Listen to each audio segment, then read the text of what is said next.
এই যে ভোল্টেজ দেখে নিলাম, ধরো 224 আছে, তারপর সকেট টকেট ঢুকালাম। এমনি সাউন্ড তোমাদের কেমন লাগে? সাউন্ড নিয়ে কোনো কথা হবে না, কারণ একদম মানে জামার সুতা পর্যন্ত বুঝতে পারছেন। এই যে একটা এখানে ঢুকলো, ওর আর একটা এখানে ঢুকলো। এই পুরো সেটআপটা আমাদের পড়ে গেল প্রায়,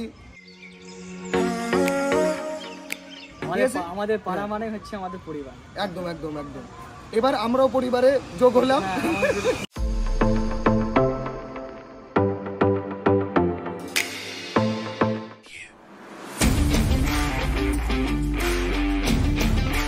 সো হ্যালো গাইস, আমি পিউষ সরকার। আজ আবার একটা নতুন ভিডিও নিয়ে এসেছি আপনাদের সামনে, যেটা আপনাদের জন্য দারুণ একটা ইন্টারেস্টিং একটা ভিডিও থাকবে। কারণ গাইস, আমরা চলে এসেছি দোকানে, এখন সকাল সকাল চলে আসলাম। আর আমাদের কিছু মাল ফিটিং হচ্ছে। তো কি মাল ফিটিং হচ্ছে আর তোমরা তো ইন্ট্রো তো দেখেই নিয়ে ফেলেছো, আর আমাকে এক্সট্রা করে বলা কিছু নেই। আমাদের ডাবল ওয়ান্ডার ফিটিং হচ্ছে, আর আমরা কিছুক্ষণ মধ্যে আরো মাল ফিটিং করছি, সেটাও তোমাদের দেখাবো নেক্সট ভিডিওতে, তোমরা সেটা পাবা। আজকে ভিডিওটা এনজয় করো।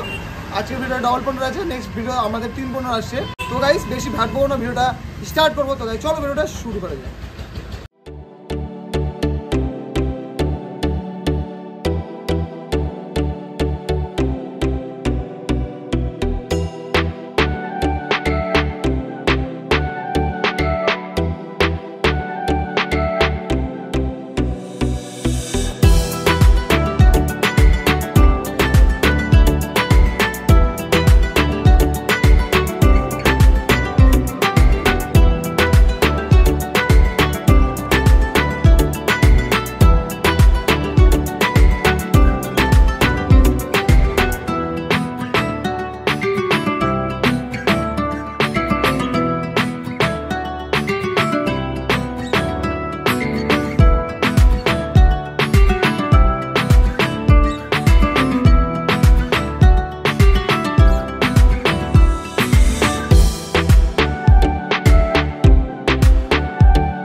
বাড়ালে এরকম ওইভাবেই একটু ভলিউমটা বাড়ালে ভালো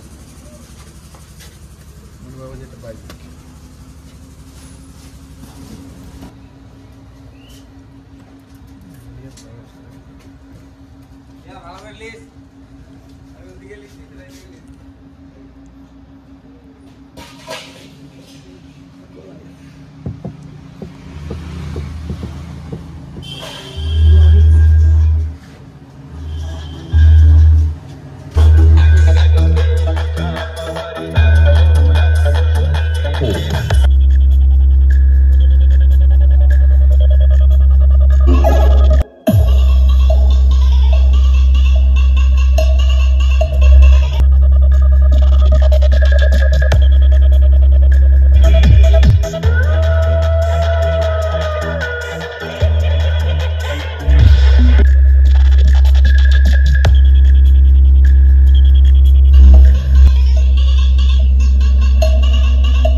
এই যে ভোল্টেজ দেখে নিলাম, ধরো 224 আছে, তারপর সকেট টকেট ঢুকালাম, আস্তে আস্তে ভলিউমগুলো চেক করলি না যে সব সাইড বাজতেছে কিনা, একটা একটা করে চেক করলাম।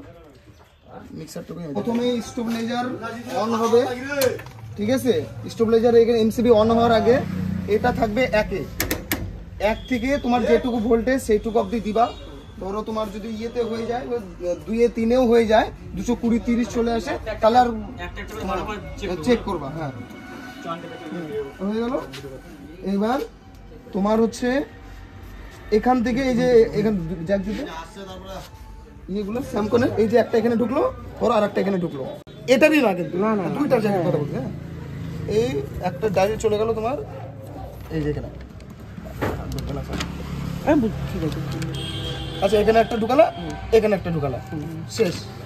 এবার মোবাইল জ্যাক, হ্যাঁ মোবাইল জ্যাক যে কোনো 1 2 3 4 5 6 7 8টার মধ্যে যে কোনো একটাতে ঢুকাই দিলা। এটা মাইক্রোফোন আর এটা হচ্ছে তোমার মোবাইল জ্যাকের জন্য নিচেরটাতে। এবার এটা থাকবে তোমার, চেষ্টা করবা এইটুকু অবধি, ঠিক আছে? কত আছে মানে 4 তোমার ইয়ে অনুযায়ী রাখবা। এটা আমি একটা মাস্টার, তোমার যেরকম আস্তে আস্তে তোমার যখন মালটা হয়ে গেল না, তুমি এখন দেখবা নিজে নিজে বুঝতে পারছো আমাকে কতটুকু রাখতে লাগে। এবার এটাতে তুমি মিডল করবা, এটা হচ্ছে মিড, এটা লো, এটা মিড। একটা চ্যালেঞ্জ করে দাও, ঠিক আছে? তাহলে ওই হিসাবে আমি প্রত্যেকটা প্রাইস কম বেশি করতে না ওটা কম বেশি তোমার হিসাব করে তুমি করতে হবে। আর এটাকে না কমই রাখবে, কম রাখবে না, বেশটা ভালো পাবে। মিড মিড মিড মিডলটা, আর এটাকে একটু বেশি রাখবা। তো গাইস বেসিক্যালি আজকে আমাদের সেটআপ এই যে মাল কমপ্লিট হয়ে গেছে। আমি সারাদিন ছিলাম না, তো একটু প্রবলেমের জন্য আমি সারাদিন আসতে পারিনি। ওরাই সবাই একসঙ্গে ফিটিং করছে, দাদারা ছিল, কাস্টমাররা ছিল, সবাই একসাথেই ছিল। এবার দাদাদের কাছে জিজ্ঞেস করবো, আমাদের সাউন্ড টেস্টিং ফাউন্ডেশন সব কমপ্লিট, তোমরাও শুনবা। আর আমার বলাটা বড় কথা না যে ভালো বাজলো খারাপ বাজলো, তোমরা গিয়ে দাদাদের বাড়িতে পার্সোনালি শোনো বা দাদাদেরকে ভাড়া করো। দাদারা আরো মানে ভয়ঙ্কর মাল নিছে এই সেগমেন্টে, এত বেস্ট বাজেটে এই মালগুলো নিয়েছে। দাদাদের সাপোর্ট করো। দাদাদের বাড়ি আমি এখনই জিজ্ঞেস করে নিয়েছি সবকিছু। তার আগে দাদা তোমার বাড়ি কোথায়? আমার এই বুনিয়াদপুর জমি রেজিস্ট্রি হয়েছে, পিস্তলাটা পার করে এদিকে যেতে গেলে হরিরামপুর থেকে যদি যাওয়া যায় তাহলে হরিরামপুর যেতে গেলে জমি রেজিস্ট্রি অফিস পড়বে। প্রথমে জমি রেজিস্ট্রি অফিসের অপোজিটে একটা ফ্যাশন ডিলার্স আমার ডিলার আছে, ওই ডিলার্সের পাশে গলিতে চলে গেলে ওটা আমার বাড়ি। আচ্ছা, তোমার নামটা? আমার নাম সাগর মন্ডল। এখনো দাদার সেটআপের নাম রাখেনি, সেটআপের নাম রাখলে অবশ্যই মহাকাল সাউন্ড সার্ভিস নাকি মহাকাল সাউন্ড, মহাকাল সাউন্ড সার্ভিস দাদাদের সেটআপের নাম। আমাদের বম বম ভোলেট দিয়ে নাম আরো ভয়ঙ্কর। তো তো যতটা আমাদের সেট আপ আমাদেরকে ইয়ে করছে, হেল্প করছে বা আমাদের সাথে ছিল, দাদাকেও সেইভাবেই যেন টাকা করে দিক, হ্যান্ড করুক, মানে সবচেয়ে বেস্ট অফ দ্য বেস্ট তাদের কাছে সেট আপ আসুক বা ভালো ভালো আরো করুক, আরো করতেও থাকবে। আর এটা যেটা করলো এটা তো অবশ্যই ভালো করেছে। এবার তোমরা পার্সোনাল সাউন্ড এসে সাউন্ড শোনো, ডাবল 15 মধ্যে এরকম সেগমেন্ট এই বাজেটে 1800 ওয়াট বেসে তোমার টপে হচ্ছে একদম 750 করে লাগানো আছে, সেমভিটি টুইটার ভয়ঙ্কর সাউন্ড সিস্টেমে চলতেছে। এমনি সাউন্ড তোমাদের কেমন লাগে? অসাধারণ, সাউন্ড নিয়ে কোনো কথা হবে না, কারণ একদম মানে জামার সুতা পর্যন্ত বুঝতে পারছেন। আমি ছিলাম না, সারাদিন ওরা করছে। এবার আমি জানি যে আমাদের কাজ যেগুলো হয় বেস্টই হয়। এইবার তোমরা যারা সেটা ভাড়া নিতে চাও বুনিয়াদপুরে, আশা করি আমার জন্য তোমাদের কম বাজেটে হলেও করে দেবে। একবার ভিজিট করো, সাউন্ড টেস্টিং শোনো, ভালো লাগলে নিবা, না লাগলে নিবা না, ঠিক আছে? সাউন্ড একবার খালি শুনতে যাও, সাউন্ড টেস্টিং ভালো লাগলে সামনে সরস্বতী পূজা অবশ্যই বুকিং করো, ঠিক আছে? তারপর তোমরা যদি পাশে থাকো দাদার, তাহলে দাদারা আরো মাল তুলবে, ঠিক আছে? অবশ্যই তুলবে, খালি একটু দাদাকে সাহায্য করবা, সাপোর্ট করবা। আর সাপোর্ট প্রয়োজন, সবারই প্রয়োজন। আর এটাই সবচেয়ে বড় কথা বলবো যে আমরা চেষ্টা করতেছি আরো ডেলি দিন ইকুইপমেন্ট গুলো বাড়ানোর, আরো কোয়ালিটি বাড়ানোর। এই দাদাও বাড়াবে, আমরাও বাড়াবো, নতুন কিছু তোমাদের কাছে আপডেট নিয়ে আসা, আমাদের কাছে এটাই ভালো লাগবে। আর এই পুরো সেটআপটা আমাদের পড়ে গেল প্রায় 2,20,000 সামথিং, অ্যাপ্রক্স 2,20,000 সামথিং পড়ে গেল আমাদের সেটআপটা, ঠিক আছে? কারণ সবগুলো যেটা ছিল সব প্রিমিয়াম সেগমেন্টে ছিল। কোনো একটাও ক্যাবিনেট থেকে শুরু করে তারপর তোমার হচ্ছে স্পিকার, অ্যাম্পলিফায়ার যা ছিল, স্টেবিলাইজার, সব আমরা প্রিমিয়াম সেগমেন্ট ব্যবহার করছি, একটাও কোনো ভুলভাল নেই। তো আশা করবো দাদাকে তোমরা অবশ্যই সাপোর্ট করবা। আর ওখানে একবার গিয়ে দাদার একবার গিয়ে শুনো, ঠিক আছে? সাউন্ড শোনো, আশা করি তোমাদের ভালো লাগতেই হবে। আর দাদা তো বললেই ভালো চলছে। আর গাইস, ভিডিওটা এখানেই ছিল। আর এটা হচ্ছে আমাদের দাদার হচ্ছে কাকু, ঠিক আছে? আর বাকি সব এগুলো সব ভাই বন্ধু সবাই আছে, ঠিক আছে? আমাদের পাড়া মানে হচ্ছে আমাদের পরিবার। একদম। এবার আমরাও পরিবারে যোগ হলাম। হয়ে গেল। আর দাদার এটা বলে স্বপ্ন ছিল যে দাদা ছোটবেলা থেকে ক্লাস ভাবতো যে- 7-8 থেকে আমি হচ্ছে স্বপ্ন দেখছিলাম যে আমি সাউন্ড সিস্টেমের ব্যবসা করবো। তো যাই হোক, কিছু আর্থিক অবস্থার জন্য হয়ে উঠতে পারিনি। তো আজ আমার গ্র্যাজুয়েশন কমপ্লিট হয়ে গেছে। তো আমি অনেক কষ্ট করে টাকা জমিয়ে আমার বাবা আমাকে দিয়েছে। আশা করা যায় আমি আমার বাবাকে নিরাশ করবো না। আমি এর থেকে শুরু করলাম, দেখা যাক ভগবানের ইচ্ছা কত কিছু দিতে পারে। একদম অবশ্যই যাবা, দাদাকে সবাই সাপোর্ট করো, আমরাও করব, আমরা পাশে আছি, সবাই তোমরা পাশে থাকো। আশা করি বেস্ট অফ দ্য বেস্ট হবে, ঠিক আছে? বুনিয়াদপুরকে একদিন দাদা রাজ করবে। বড় কথা বলে দিলাম, কিন্তু বড় কথা না, আমরা বলি না, করে দেখায়, ঠিক আছে? তো গাইস, বেশি ভাববো না, ভিডিওটা এখানে শেষ করবো। আবার পরে নেক্সট ভিডিও, চলো টাটা, বাই বাই, বাই।